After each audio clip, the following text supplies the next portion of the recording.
증문즉답 정해진 운명에 대하여 누구나 험난한 이 세상을 살아가다 보면 불확실성이라는 커다란 벽을 만나게 되고 선택의 갈림길에 서기 마련인데 어느 대학생이 자신에게 펼쳐질 미래 앞날이 불안한지 정해진 운명이란 있는 것인지에 대해 질문해 왔다. 글을 어렵게 쓰는지라 아마도 대학생의 수준에 맞추어 쓰려면 쉬운 언어로 글을 써야 하는데 잘 될지 모르겠다. 오늘날 리셋의 시기가 다가오고 있으므로 세상은 더욱 미스테리하며 한 치 앞도 예측하기 어렵고 선택의 난이도가 상당히 높은 것도 사실이다. 그래서 점집과 명리학 그리고 주역 풀이가 사회에 만연해져서 유행병처럼 퍼져 있다. 심심풀이로 혹은 마음의 위안을 받고자 자신의 미래를 누군가를 통해서 알게 된다면 나쁜 일이 아니며 또한 누가 뭐라고 하겠는가. 그러나 점을 보는 행위는 습관적으로 변질할 수 있으며 점에 자신의 의사 판단을 맡겨버려서 점에 의존하게 만든다. 이렇게 되면 자신의 의사보다는 점괘의 마음이 휘둘리게 된다. 점이라고 하는 것은 여러 가지 형태가 있는데 대표적으로 사주를 통해 철학으로 보는 경우와 구천을 떠도는 찹기와의 첩신을 통해서 미래를 보는 경우가 있다. 사주라고 하는 것은 해석을 어떻게 하느냐에 따라 다양한 결과가 토출된다는 것과 60% 정도는 정확도가 있다. 첩신을 통한 것은 대부분은 찹기와의 교감이 아니고 대충 사주를 풀이해서 짐작으로 맞추는 경우이다. 또한 첩신은 드문 경우이지만 그들은 신기하게도 과거는 잘 맞춘다. 아마도 영적 세계에서는 상대방의 과거도 보이나 보다. 그러나 아직 일어나지 않은 미래는 의외로 맞추질 못한다. 이런 경우 과거를 맞추는 확률은 70%에 육박하기도 하지만 미래를 맞추는 것은 많아봐야 60%가 전부다. 이름을 풀이하는 성명학도 있기는 하지만 60% 정도 맞춘다. 제일 확률이 높은 것이 손금이다. 손금은 어렸을 때와 장성했을 때를 비교해보면 차이가 크다. 손금의 경우 뒤늦게 반영되는 특징이 있다.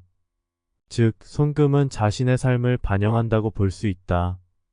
손금의 경우 대체로 70% 정도는 정확하다.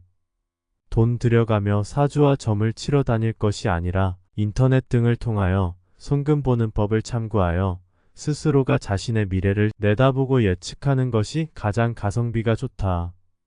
사실 어렸을 때는 사주와 점은 안 보는 편이 더 낫다. 미래를 알아도 별로 대책이 안 서기 때문이다. 무수한 판단과 선택은 오로지 자신만의 몫이다. 운명은 스스로 개척하는 것이지 휘둘릴 필요는 없다. 어차피 거의 정해진 운명인지라 잘 될 사람은 잘 되고 안 될 사람은 어차피 안 되게 되어 있다. 자신만의 인과를 누가 받겠는가? 오직 자신의 인과는 자신만의 것이다. 좋은 것이든 나쁜 것이든 받아야 할 만큼 받는 것이 운명이다. 이런 얘기를 들으면 어차피 운명인데 포기하자 할 것이지만 포기하는 순간 그것이 또 다른 원인이 되어 결과는 더욱 나빠진다. 운명이란 워낙 경우의 수가 많기에 모르는 상태에서는 열심히 노력하는 방법 그것 하나밖에는 없다. 앞에서 운명은 스스로 개척하는 것이라고 했는데 정확히 말하면 운명은 거의 정해졌지만 지금 이 순간의 노력이 없다면 미래는 더욱 암울해진다는 것이다. 또한 자신이 지금 열심히 살아간다면 그 순간의 공덕으로 자신의 정해진 운명이 비록 나쁘게 정해졌을지라도 줄어들게 하는 역할을 할 수 있다는 뜻이다. 젊었을 때나 나이 먹어서나 항상 성실히 살아가는 것이 중요하다. 사주나 점을 치러 다니는 시간에 영어 단어 하나 더 외우는 것이 도움이 된다. 비유하자면 서울대를 가는 것이 더 나은지 아니면 지방대를 가는 것이 더 나은지는 인간의 판단 영역이지만 보이지 않는 운명은 아무도 모르기에 객관적 판단을 우선으로 하는 것이지 반드시 서울대학이 나은 것만은 아니다. 지방대학에 가야 할 학생이 서울대를 가게 되면 오히려 그 학생에게는 좋지 않은 결과가 닥칠 가능성이 크다. 성명학에서 90점 이상의 이름을 만들어주지 않는 이유가 이름의 사용자가 이름에 기에 눌려 오히려 해롭기 때문이다. 이름이 너무 세거나 좋으면 건강에 해롭거나 일이 잘 안 풀린다. 이름은 적당히 나쁘지 않은 이름 정도면 족하다. 사주도 이와 별반 다르지 않다. 요즘은 아이를 낳는 경우도 좋은 날짜를 택하여 강제로 끄집어내는데 이렇게 한다고 하여 아이의 운명이 좋아지는 것이 아니다. 오히려 인과에 트러블이 생기게 되어 해롭다. 모든 것은 자연의 순리에 따라야 한다. 자, 그러면 성실한 것은 기본이고 그 다음으로 운명을 조금이라도 바꾸는 방법은 무엇인가? 열정과 신념 그리고 인내가 있어야 한다. 그러려면 자신의 아젠다를 잘 구축해야 한다. 항상 자신보다 나은 사람을 가까이 해야 한다. 또한 신경 쓰이고 부담스럽더라도 자신의 멘토가 필요하다. 아직 젊다면 깨침의 길은 갈 필요가 없다.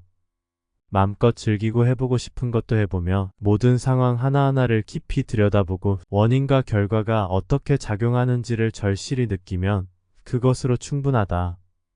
운명을 바꾸려면 결국 자신에게 자유의지가 생겨야 하는데 자유의지가 생기려면 자신의 고정된 의식이 붕괴하여야 한다.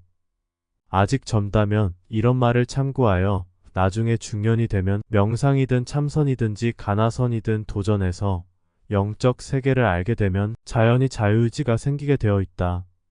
사람마다 인과에 따른 정해진 운명은 있는 것이며 그 운명을 깨는 것도 인간 자신이다. 그러나 운명을 부순다는 것은 여간 힘겨운 일이 아니다. 아니 거의 불가능하다. 고행만으로도 되지 않으며 철학적 사유만으로도 되지 않고 참선만 한다고 되는 것도 아니며 영혼을 아는 것만으로도 되지 않는다. 자신이 스스로 성장해 나가면서 그 해답을 찾아야 한다.